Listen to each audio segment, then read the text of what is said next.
लोग बातें करने लगे। एक ने उन महिलाओं की चर्चा शुरू की जिन्होंने पति खो दिया था। चचेरी बहन ने बात मोड़ने की कोशिश की पर देर हो चुकी थी। पति की मृत्यु का दर्द जेन्नी सहन नहीं कर पाई और उन सब पर भड़क उठी।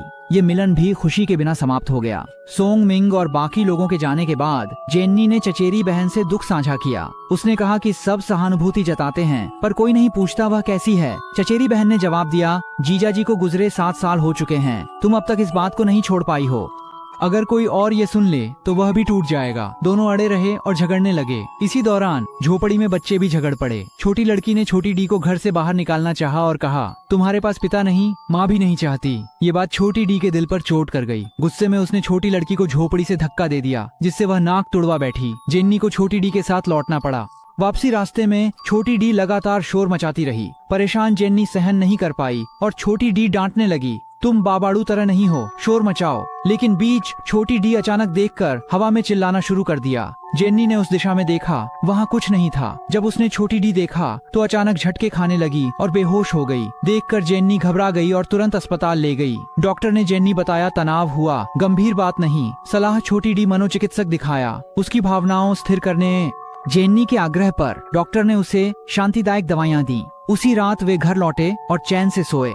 अगले दिन नींद में डूबी जेन्नी को जोर से दरवाजा पीटने की आवाज ने जगा दिया। दरवाजा खोलने पर कोई नहीं था पर जमीन पर वही कहानी की किताब थी जिसे उसने फाड़ा था। अजीब बात यह थी कि फटे पन्ने चिपक गए थे और उसमें नई सामग्री भी जुड़ गई थी। अब उसमें एक नई महिला पात्र थी जिसे बाबाडूक ने वश में कर लिया था। पहले वह अपने कुत्ते को मारती है, फिर बेटे का गला घोंटती है और आखिर में आत्महत्या कर लेती है। किताब की डरावनी तस्वीरें देखकर जेन्नी डर गई, इसलिए वह बाहर गई और किताब को आग लगा दी। लेकिन बात यहीं खत्म नहीं हुई, क्योंकि जब वह घर लौटी तो एक फोन कॉल आई और फोन से अजीबोगरीब आवाजें सुनाई देने लगीं। जेनी डर के मारे फोन काट देती है। वह पुलिस स्टेशन जाती है मदद मांगे। जब उसने पुलिस को सब बताया तो चूंकि किताब पहले ही जला दी गई थी और कोई सबूत नहीं था, पुलिस ने उसकी रिपोर्ट दर्ज नहीं की और उसे घर जाकर आराम करने को कहा। तभी जेनी ने देखा कि उसके पीछे दीवार पर बाबाडूक के कपड़े जैसे कुछ टंगे हैं। उसे लगा कि पुलिस और बाबाडूक एक ही टीम के हैं। वह इतनी डर गई कि वहाँ नहीं रुकी और घर लौट आई। रात हो गई थी। जेनी दिन की घटनाओं से सो नहीं पाई। अचानक दरवाजे से आवाज आई जिससे वह डर गई। अगले ही पल कुत्ते के भौंकने की आवाज आई। पता चला यह झूठा डर था। वह उठकर दरवाजा खोलती है और कुत्ते को अंदर ले आती है। वापस सोने चली जाती है। लेटते ही अजीब आवाजें फिर से आने लगती हैं। उसने देखा कि कोई अज्ञात चीज कमरे में घुस आई है। जेनी डर के मारे चादर ओढ़कर छुप जाती है। लेकिन अगले ही पल उसके पापा की ये पता लगाने के लिए कि उसके पापा इंसान हैं या भूत, जेनी ने हिम्मत जुटाकर चादर हटा दी। उसने देखा कि एक अजीब सा प्राणी छत से चिपका हुआ है।